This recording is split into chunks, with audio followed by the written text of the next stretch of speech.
ocasión va a haber dos sesiones, igual no sé si tres, en la que vamos a entrarnos un poquito en algunos de los principales trastornos neuropsicológicos.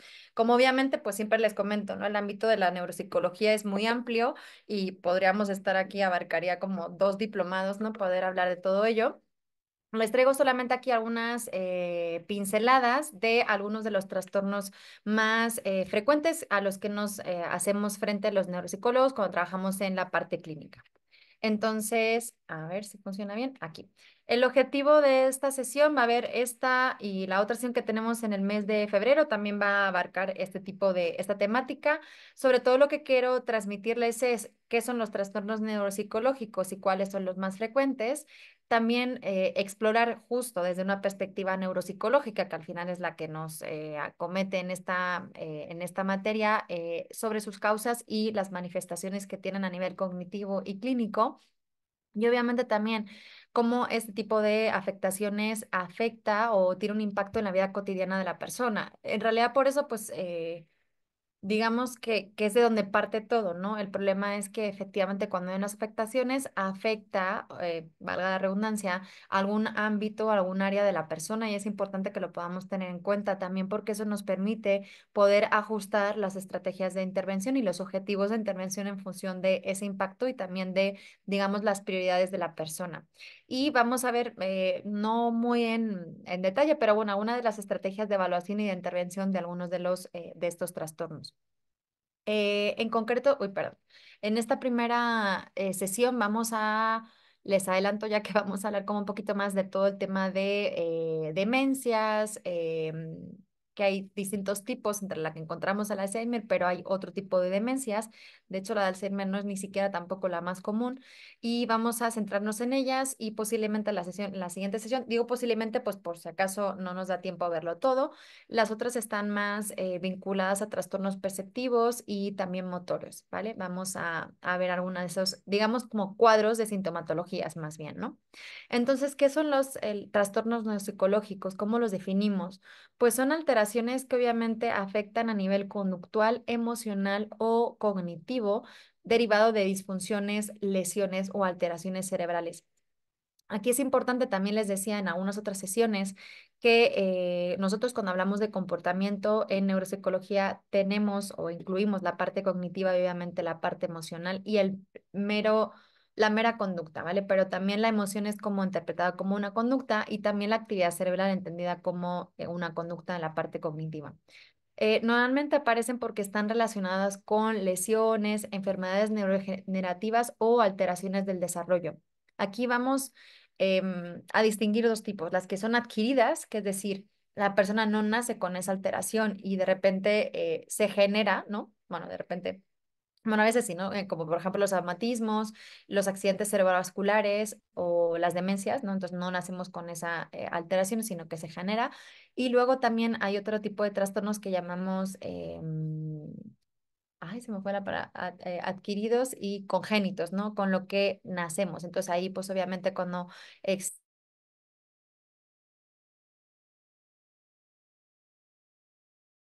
digamos que la persona ya nace con ese tipo de alteración.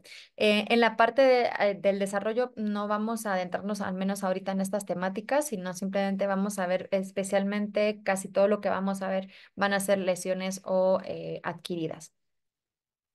¿Cuáles son las principales causas? Bueno, pues lesiones cerebrales traumáticas, que es lo que llamamos TCEs o TCAs. Bueno, TCA es el daño cerebral adquirido. Entonces, por ejemplo, pues accidentes, golpes, caídas, violencia, ¿no? También como fruto de algún tipo de violencia. Enfermedades neurodegenerativas, como por ejemplo el Alzheimer, el Parkinson, la Corea de Huntington, hay numerosas. Trastornos del neurodesarrollo, que aquí ya sí serían como congénitos, son problemas que, digamos, la persona nace con ellos, como en el caso de TDAH o el TEA, que es el trastorno de autismo, que también estuvimos hablando de él en alguna otra sesión. Los accidentes cerebrovasculares, que es cuando hay algún tipo de afectación en el riego, en el riego cerebral del cerebro, hay, o bien eh, ay, no, perdón, ando espesa, como, bueno, cuando el flujo sanguíneo no fluye bien y entonces hay como un colapso en el que eso genera, o cuando hay demasiada, digamos, torrente, pues lo que pasa es que a veces irriga esa sangre a determinadas áreas y puede generar determinados accidentes, afectación a nivel neuronal. Y la epilepsia y otras alteraciones neurológicas que también pueden venir asociados con cuadros de sintomatología neuropsicológica. Cuando hablamos de impacto en la vida, diferenciamos como distintos ámbitos. De hecho, incluso en los informes, cuando los trabajamos, lo que hacemos es normalmente analizamos cuál es el impacto que tiene esas afectaciones a la vida de la persona. Porque más allá de lo que realmente le sucede, lo que nosotros también tenemos que saber es en qué le afecta, porque eso nos puede, como decía, orientar a la hora de definir los objetivos terapéuticos. Entonces, obviamente, el primer aspecto es cuánto de autónomo es la persona. Y aquí, pues obviamente desde que si puede comer solo, si se puede mover y desplazarse solo, si puede vestirse solo, si es autónomo, ¿no? Si tiene autónomo en lo que son las actividades de la vida diaria.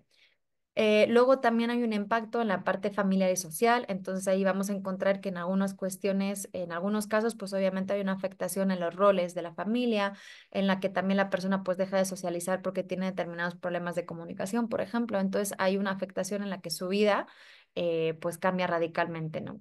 Y luego, pues en función de la edad del paciente, pues va a haber una afectación obviamente en el ámbito académico, si estamos hablando de personas que están estudiando, o en el ámbito laboral, si ya estamos hablando de adultos en los que ya tienen una vida profesional como ya instalada. Entonces, determinadas afectaciones cognitivas obviamente van a afectar a su capacidad para resolver determinadas cuestiones en estos ámbitos. Entonces, bueno, como les decía, vamos, creo que más o menos vamos a estar hablando toda la hora de las principales demencias. La primera es las que se derivan de un ictus, que es un derrame cerebral en las arterias más grandes del cerebro. Y entonces aquí por eso se llaman demencia cortical. Dependiendo del área del cerebro que esté afectada, los síntomas serán diferentes en función del paciente, porque obviamente los ictus son más frecuentes en el hemisferio derecho, pero los infartos cerebrales en realidad se pueden generar en distintas áreas. Hay algunas como arterias que son más propensas a tener determinados problemas. Y efectivamente, cuando hay un icto, lo que pasa es que, bueno, pues hay un derrame de sangre, entonces afecta y puede alterar a determinadas neuronas. Y eso, obviamente, en función de qué área es, como también vimos en otras sesiones, los distintos lóbulos se dedican a una sola función, pues nosotros tenemos identificados más o menos en función de dónde es la lesión cuáles serían a las alteraciones que podríamos presuponer, pero obviamente pues ahí nosotros evaluamos todo, pero podemos tener una especie de guía para saber exactamente por dónde empezar. Y si esta demencia está causada por una serie de pequeños infartos, lo llamamos demencia multiinfarto. Digamos que es una demencia que se causa, ¿no? A raíz de el ictus. Cuando tenemos el perfil cortical, ¿cómo se caracterizan este tipo de pacientes? Bueno, pues principalmente son afectaciones que comprometen a la corteza cerebral. La corteza cerebral es la que se encarga principalmente de las funciones cognitivas superiores. Cuando estamos en áreas subcorticales, ahí pues por ejemplo ya vamos a encontrar temas de regulación, de homeostasis, de la voluntad, de temas de recompensa, de temas de irascibilidad, temas hormonales, ¿no? Hay distintos cuadros. En la cortical vamos a hablar obviamente de afectaciones que tengan que ver con el lenguaje, con la parte motora, con la parte de percepción visual y con la parte de razonamiento y funciones relacionadas con el lóbulo frontal.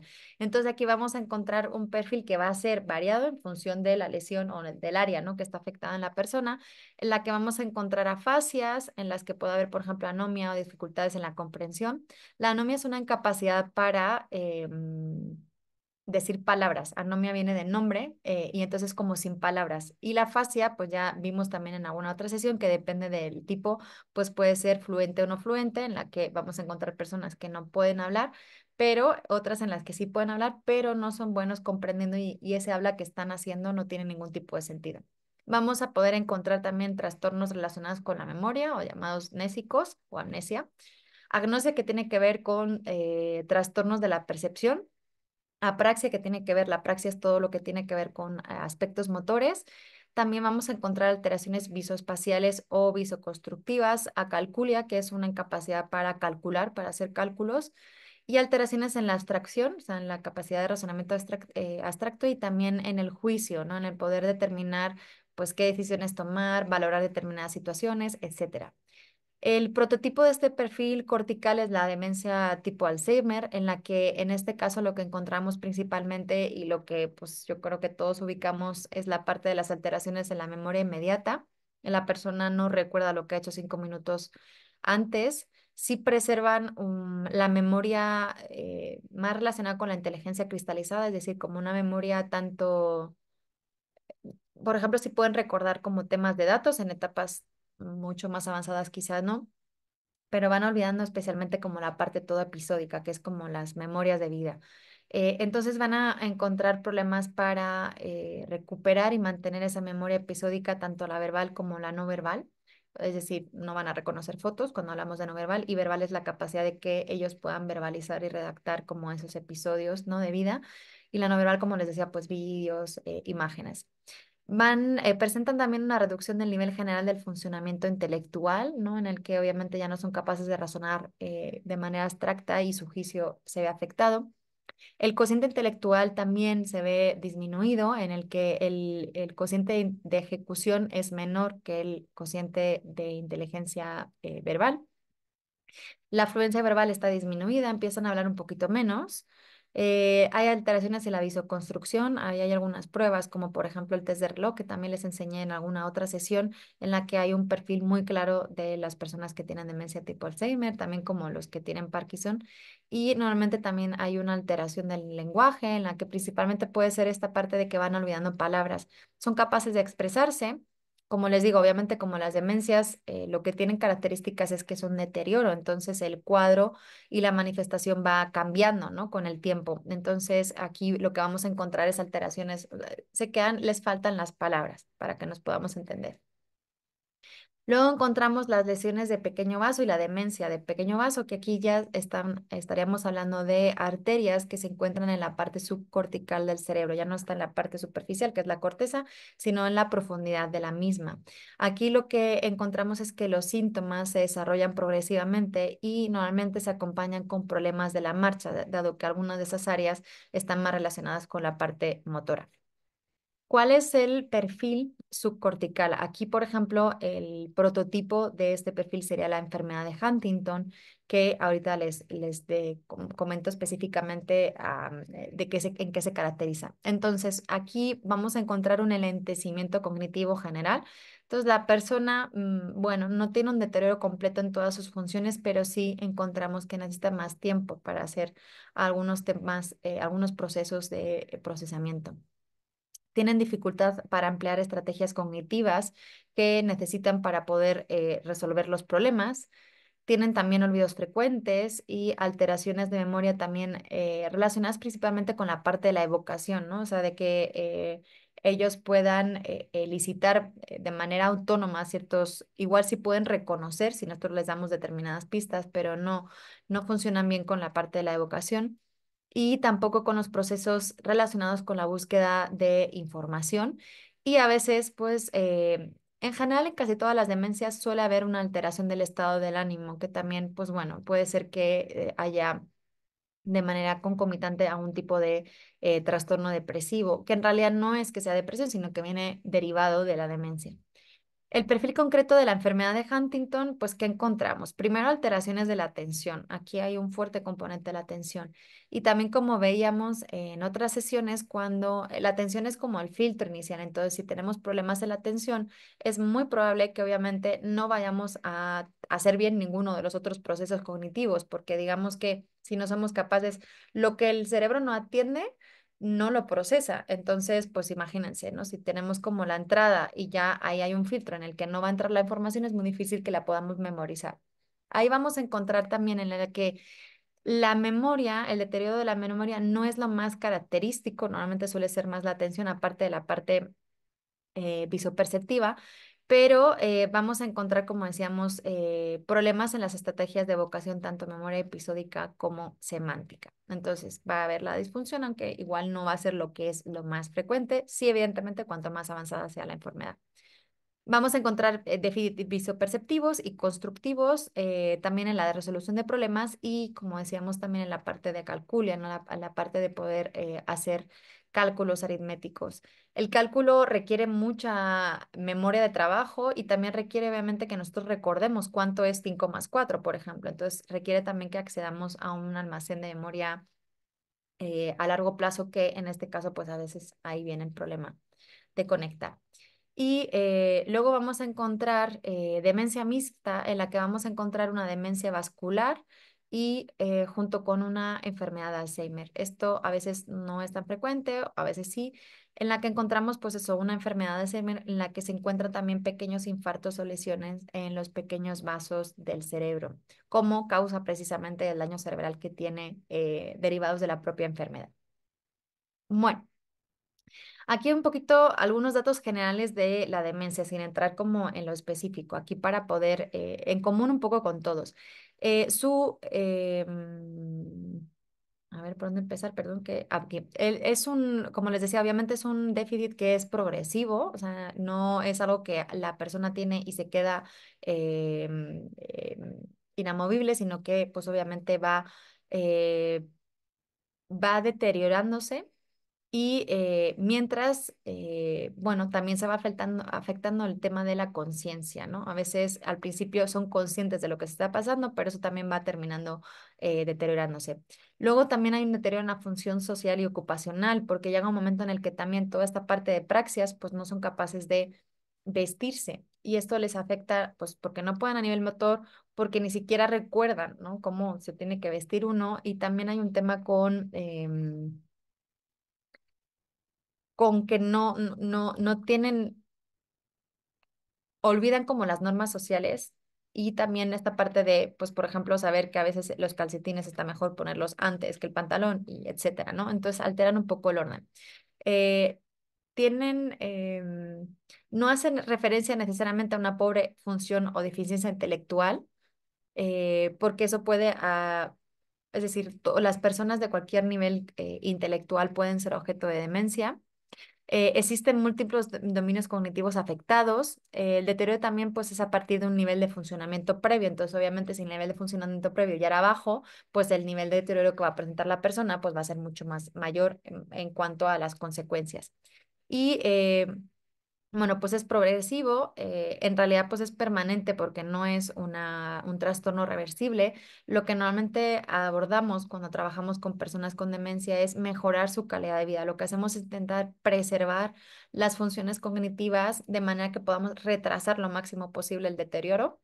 Evidentemente eso va a llegar, pero tenemos que tratar de, bueno, entrenar y estimular esas funciones para que la vida, la duración de esos trastornos sea como cuanto más tarde. Y bueno, hay una parte en la que hay un 15% en la que es reversible. Ahorita hay muchos estudios también con suplementos de vitaminas y demás, pero evidentemente es algo que termina siendo un deterioro.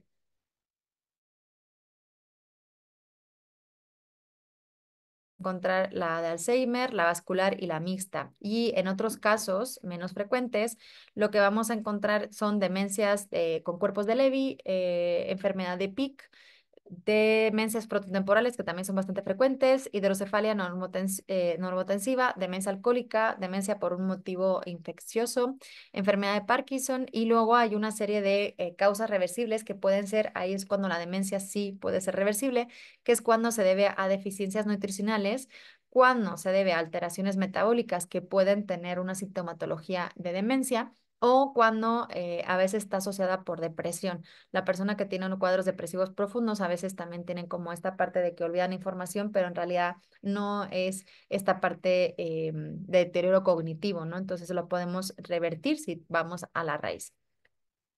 En el caso de la demencia tipo Alzheimer, ¿qué vamos a encontrar? Bueno, pues que hay una afectación en los cromosomas 1, 14 y 21. En general, la transmisión, el tema de que sea heredable es un poco más rara, pero sí hay una parte en la que existe un 40% de posibilidades de que presentes tipo Alzheimer si hay antecedentes familiares de precisamente este trastorno.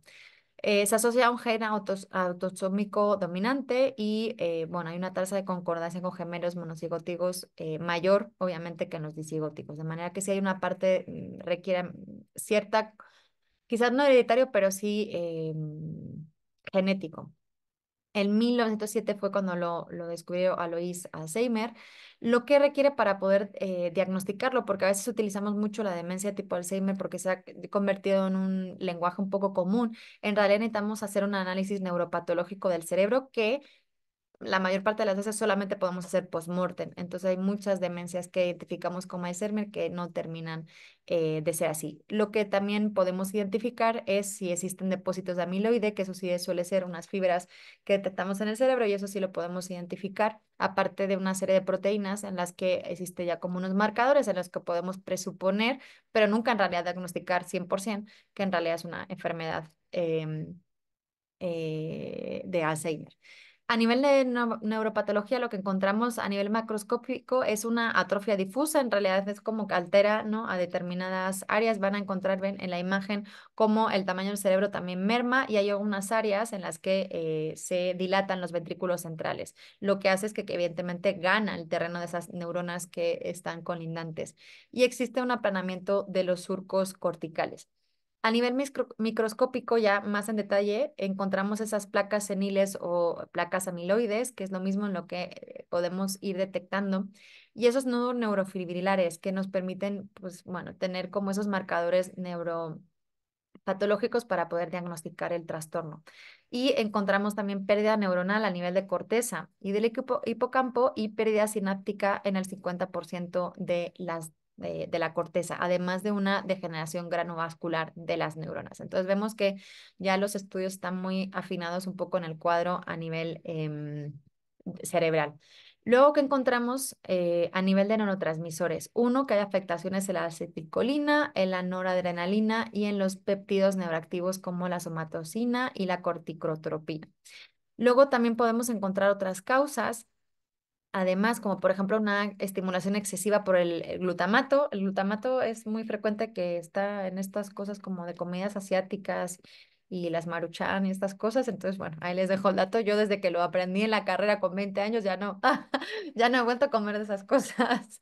Entonces, bueno, una estimulación excesiva del glutamato. Cuando encontramos también toxicidad por aluminio y alteración de la regulación del metabolismo de los fosfolípidos de membrana, lo que reduce la necesidad de estas membranas y puede afectar también al cuadro.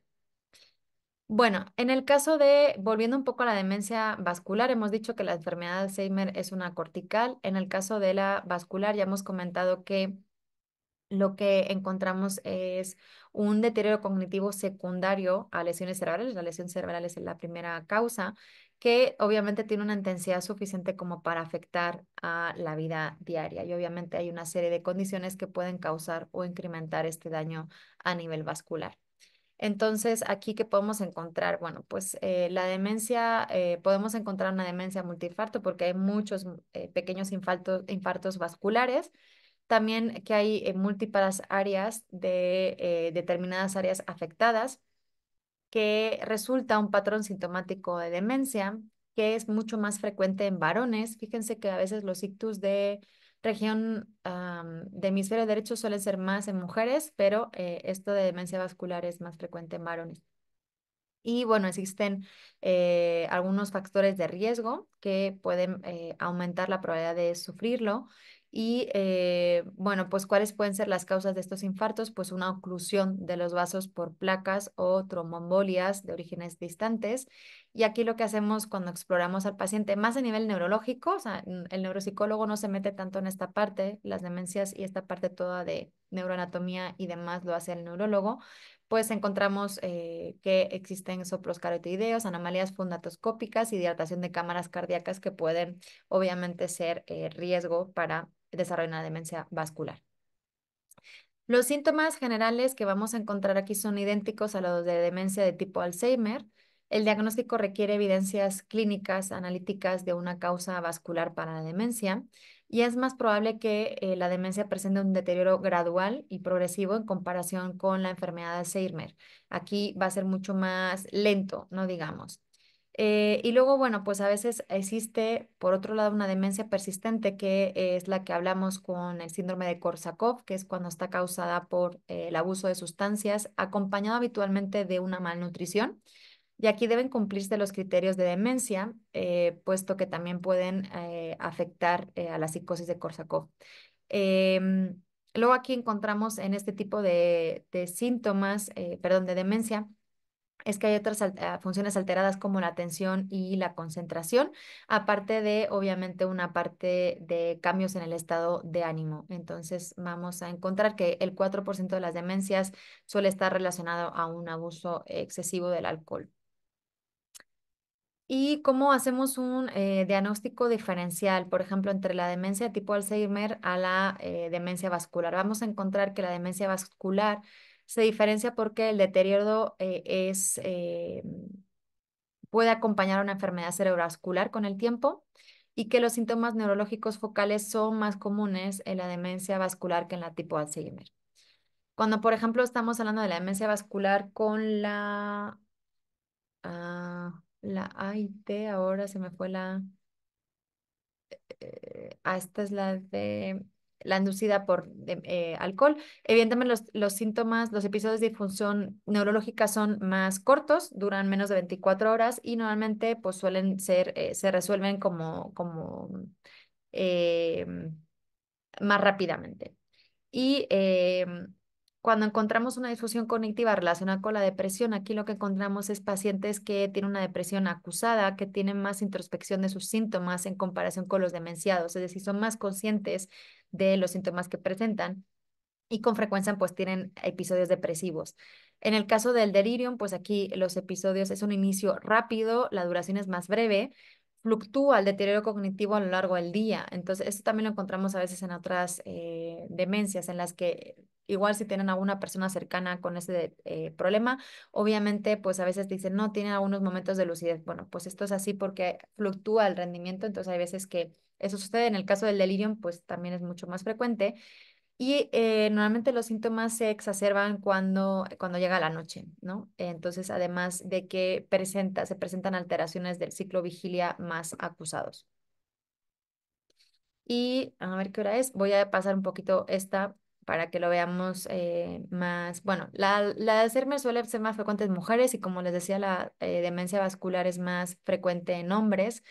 La demencia vascular es más fluctuante, en la que hay ciertas recuperaciones parciales y el inicio es brusco, porque obviamente es cuando se genera el daño vascular. Y en el caso del Alzheimer es un inicio más insidioso, en el que obviamente nos damos cuenta a veces ya cuando está un poquito más avanzado y el curso evolutivo es más gradual y progresivo. Los trastornos de la marcha se encuentran en el caso de la demencia vascular en las fases más precoces y en el caso del Alzheimer pues suele ser un poquito ya las últimas precisamente. El deterioro cognitivo es heterogéneo en la demencia vascular, es decir, afecta a muchas áreas, y en el caso de la enfermedad de Alzheimer principalmente afecta a los aspectos de memoria que ya comentábamos.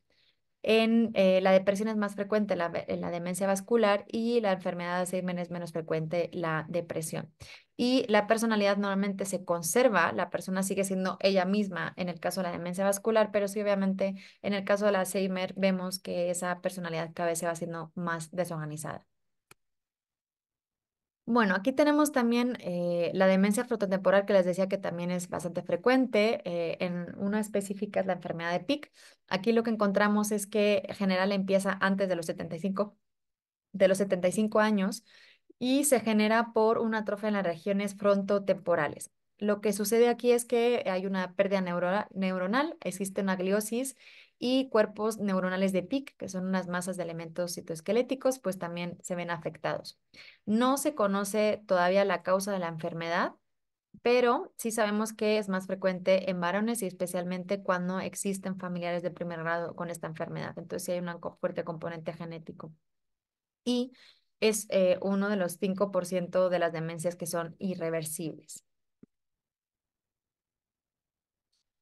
¿Qué encontramos cuando tenemos la enfermedad con cuerpos de Levy, que también tiene una demencia a nivel clínico bastante similar a la enfermedad Alzheimer? Aquí lo que encontramos es que la persona, además de esta demencia clínica, encontramos alucinaciones, rasgos parkinsonianos, signos extrapiramidales y síndrome de Capgras. Lo que aquí encontramos también es unos niveles fluctuantes de atención y alerta, en la que estas alucinaciones que les comentaba pues son más recurrentes y luego podemos encontrar otras manifestaciones secundarias como caídas repetidas, síncope, sensibilidad a los neurolépticos, delirios sistematizados y alucinaciones en otras modalidades, no en las visuales, sino también en las auditivas y en las táctiles. Bueno, en qué se diferencian la enfermedad de Huntington y la de Parkinson? Para también hablar de otra. La enfermedad de Parkinson es una enfermedad neurodegenerativa, pero no necesariamente no es la más caracterizada por la demencia, que llega un momento a la que sí están relacionados. La enfermedad de Huntington se asocia clásicamente con la aparición de demencia de tipo subcortical. Esto hace que tenga una parte motora importante en la que la persona empieza a ser más lenta a nivel psicomotor y tiene dificultad en las tareas complejas. Luego también hay afectación a la memoria, el lenguaje y la introspección. Perdón, la memoria, el lenguaje y la introspección están intactos, de manera que normalmente es más la parte motor y algunas partes del lenguaje, aunque no son las más frecuentes, ¿no? Entonces, dado que evidentemente esas son funciones que son corticales, estamos diciendo que es un tipo de demencia subcortical. Y sin embargo, pues la enfermedad de Parkinson también no es una demencia cortical porque afecta principalmente a los ganglios basales que se encuentran en lo subcortical y está asociada principalmente a demencia y depresión. Aquí encontramos el movimiento típico y ese trastorno que es la bradifrenia, que es esta parte, esta forma de caminar y de moverse que tiene muy característica y también la ralentización de los movimientos en la que es paralelo a esa ralentización también a la parte del procesamiento cognitivo. Entonces empieza a afectar a lo motor, pero también a la parte cognitiva en esa parte del lentecimiento. En cuanto a la demencia relacionada con el trastorno cognitivo mayor, el DSM-5 distingue entre el trastorno cognitivo mayor y el leve, atendiendo a los niveles de funcionamiento, pero la etiología subyacente es similar. El diagnóstico de demencia se basa en la exploración clínica, incluyendo la parte del estado mental y la información. Siempre obtenemos información de la familia del paciente porque nos ayuda a poner mucho en contexto si la persona era así de antes o luego, ¿no? Se volvió así. Y es importante también tenerlo en cuenta porque efectivamente todos tenemos cerebros diferentes, funcionamos diferentes, entonces para determinar el gradiente realmente de la afectación es importante que podamos tener información premórbida, decimos. Entonces encontramos que para el diagnóstico de demencia tenemos que tener evidencias de un declive cognitivo significativo comparado con el nivel premio de rendimiento en uno o más dominios cognitivos, aquí hablando de atención, funciones ejecutivas, aprendizaje, memoria, lenguaje y toda la parte perceptual, motora y de cognición social, que se basen bien en la preocupación del propio individuo o alguien que le conozca o un clínico o por un deterioro sustancial del rendimiento cognitivo, preferentemente documentado con pruebas neuropsicológicas estandarizadas o alguna otra evaluación clínica cuantitativa. En el trastorno cognitivo mayor vamos a encontrar que evidentemente estos déficits tienen que afectar a la autonomía del individuo en las actividades cotidianas. Asearse, pagar facturas. Bueno, claro, porque las actividades de la vida cotidiana no solamente tienen que ver con el aseo y el cuidado personal, sino también efectivamente poder llevar una vida independiente, ¿no? Pagar los impuestos, pagar las facturas, pagar la renta, recibir un salario, ¿no? Entonces, toda esta parte de, como digamos, de la vida adulta. También otro de los criterios diagnósticos es que los déficits cognitivos no ocurran exclusivamente en el contexto de un delirium, porque entonces obviamente pues, el diagnóstico sería otro y que obviamente no se explica mejor por otro trastorno mental, como por ejemplo un trastorno depresivo mayor o esquizofrenia. Luego tenemos que especificar también si este trastorno cognitivo severo o leve se debe a algún tipo de otra enfermedad adquirida o no relativa al cerebro, como la enfermedad de Alzheimer, degeneración del lóbulo frontotemporal, enfermedad por cuerpos de Levy, enfermedad vascular, traumatismo cerebral, consumos de sustancias o medicamentos, infección de VIH, eso también a veces genera alteraciones, enfermedad por priones, Parkinson, Huntington y alguna otra afectación médica. También cuando hacemos el diagnóstico debemos especificar si ya existe una alteración del comportamiento en la que encontramos, por ejemplo, un trastorno que sea clínicamente significativo, como por ejemplo una alteración del estado de ánimo, agitación, apatía excesiva, algún otro síntoma psicopático o comportamental. Y finalmente especificamos, de acuerdo al DSM-5, la gravedad de los síntomas, ¿no? Si es leve, moderado o grave. ¿Qué encontramos en los cambios psiquiátricos y neurológicos en este tipo de trastornos? Encontramos personas que pueden volverse más introvertidos y estar menos preocupados sobre los efectos de su conducta a los demás. Iba a decir una cosa que decían en México, pero es como que les da igual más todo, ¿no? Se ponen un poquito menos, esta parte del juicio social y de las normas sociales les dan un poquito más igual. Y también pues se cierran un poquito más en sí mismos. Suelen mostrarse hostiles frente a los miembros de la familia y los cuidadores y los pacientes con afectación frontal y temporal a veces encontramos que su personalidad se vuelve bastante más irritable y explosivos, ¿no? Se enojan por todo, contestan mal, cualquier cosa les molesta mucho. En cuanto al estado de ánimo, vamos a encontrar también en la que a veces existe psicosis, a veces también existe depresión y existe ansiedad entre el 40 y el 50% de los casos. Luego, en cuanto a lo que Goldstein denomina la reacción catastrófica, es que estas personas encuentran dificultad para formar conceptos o diferenciarlos. Esto les permite, obviamente, perdón, como consecuencia presentan dificultades en la capacidad que pudieran tener de resolver problemas, de razonar con lógica y obviamente de emitir juicios fundamentados, pues dado que no pueden formar conceptos, ¿no? Y luego, pues hay una reacción catastrófica en la que obviamente pues hay una agitación dada estas situaciones, eso genera estrés y genera una agitación secundaria en los pacientes, pues de la pura, obviamente del estrés de no poder razonar y esta falta de lógica. Em, para entender un poquito la etiología es que estructuras cerebrales están implicadas en el aprendizaje de memoria y que obviamente a veces están afectadas en estos trastornos que les estoy comentando. Encontramos pues afectaciones tanto en el diencéfalo como en los núcleos dorsomediales, en la línea media del tálamo, en el lóbulo medio temporal, en el hipocampo y en los cuerpos mamilares y la amígdala. También vamos a encontrar afectaciones cuando hay lesiones. El diencéfalo está formado por el hipocampo, el tálamo, la amígdala y demás. Ahí pues vamos a encontrar problemas para codificar y consolidar la información. Y la amígdala especialmente se encarga del material que tiene un fuerte componente emocional. Y en el caso de cuando tenemos lesiones prefrontales, pues encontramos más afectaciones relacionadas con la memoria de trabajo y con la metamemoria. La metamemoria es la conciencia que podemos tener sobre nuestros propios procesos nésicos. Y bueno, algunas causas principales de los trastornos nésicos, encontramos déficit de tiamina que se encuentra en el síndrome de Korsakoff por el exceso les decía, el exceso de alcohol y la malnutrición. Hipoglucemia, enfermedades cerebrales primarias, crisis epilépticas, traumatismo craneoencefálico, tumores cerebrales, enfermedades cerebrovasculares, procedimientos quirúrgicos cerebrales, obviamente, encefalitis por herpes simple, hipoxia, amnesia global transitoria, terapia electroconvulsiva, esclerosis múltiples, otras causas relacionadas con sustancias o con el abuso de alcohol, neurotoxicidad, benzodiazepinas y otros hipnóticos sedantes y otras especialidades de parafarmacia. Entonces, la amnesia puede venir por la afectación de alguna de estas áreas y obviamente derivados de estas causas.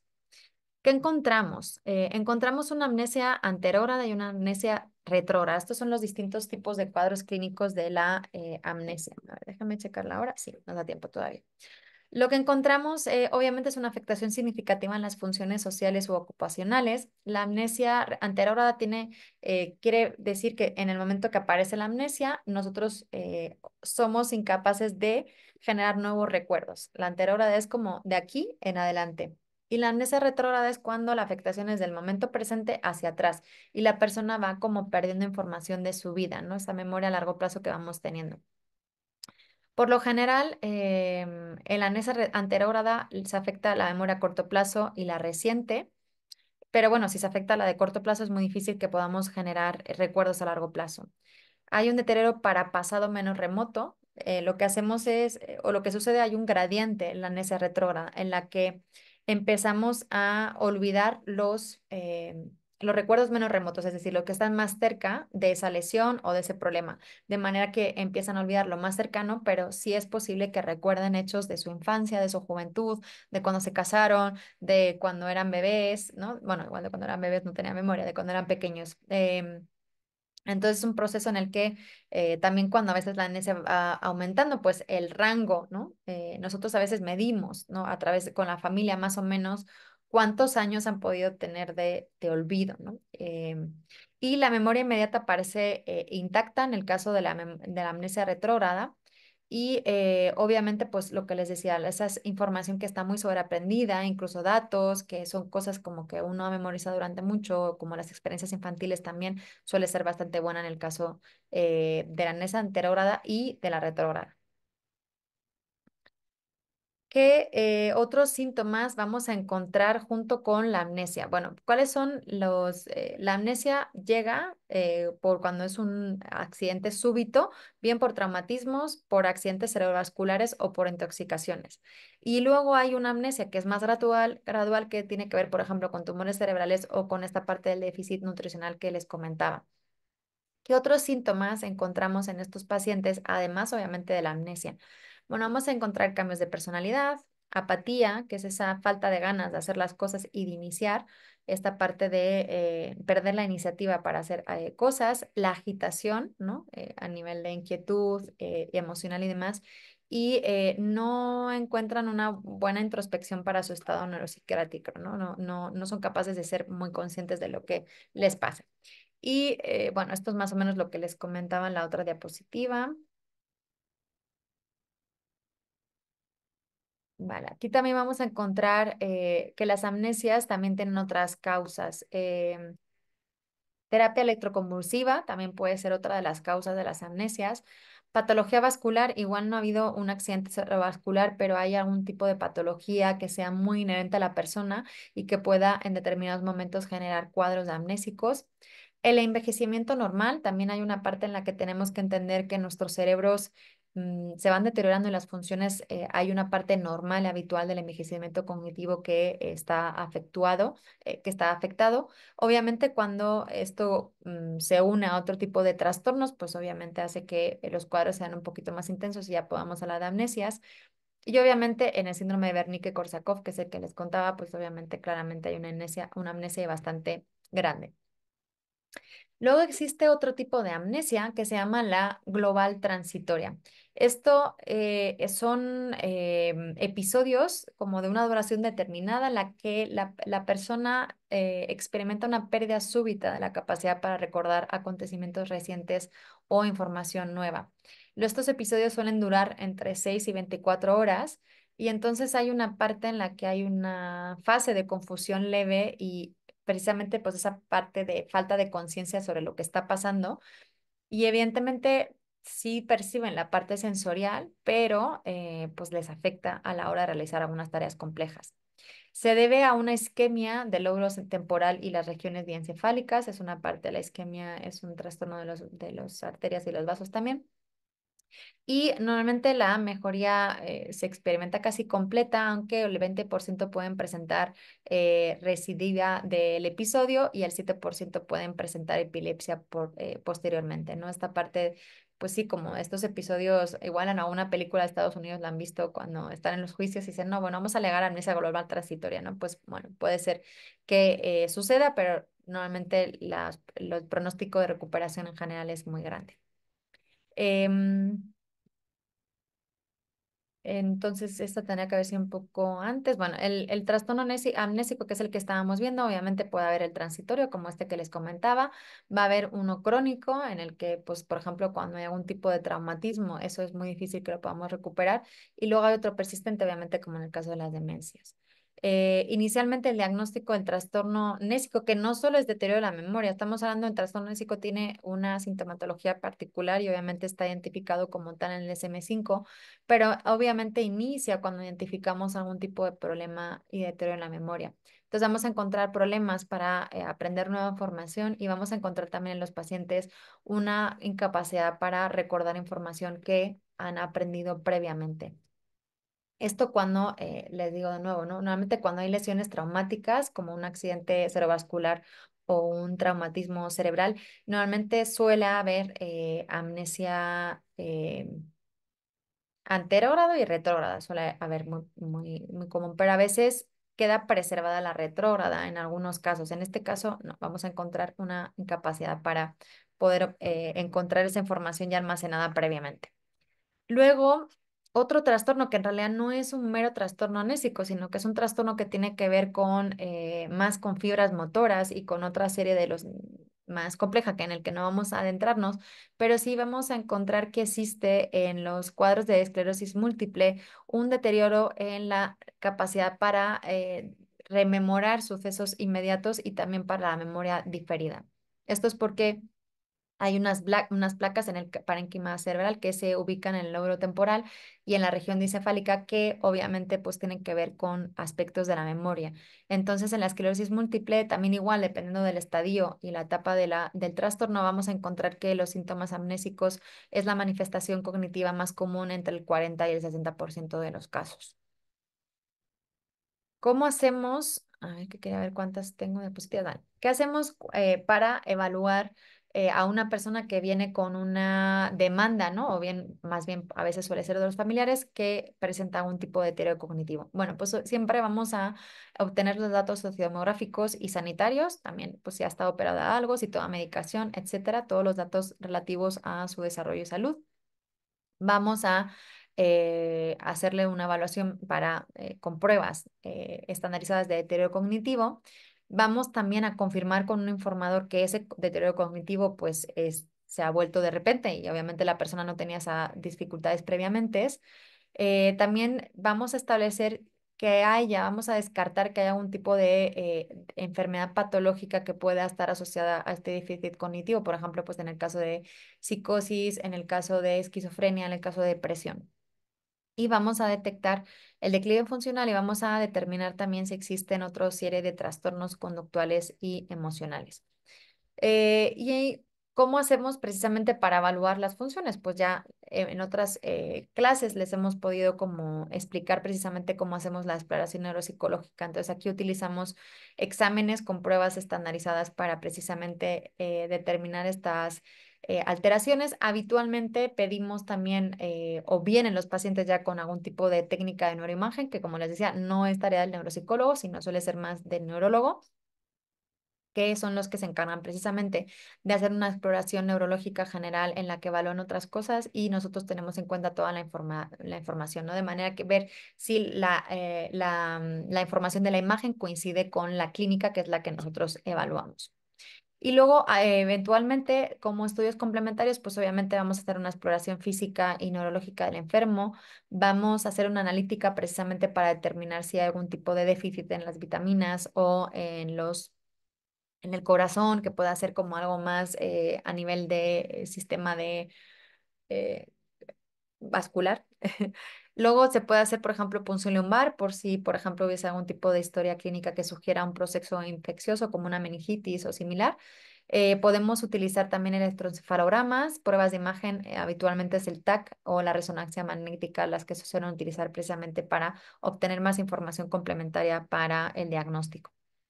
Y bueno, pues en función del lugar y de la amplitud de la lesión, lo que esto no es, a ver, perdón, esto ya lo hemos visto. esto básicamente es también lo que hemos encontrado. Vamos a encontrar que otros síntomas de los que no les he hablado es que a veces encontramos esas alucinaciones, la irritabilidad, la incontinencia o urgencia urinaria, delirios, e inquietud. Entonces, eso es porque a veces la afectación neuronal va a otras áreas. Y yo creo que lo vamos a dejar aquí porque si no, no les voy a dejar tiempito para que me puedan hacer algunas preguntas.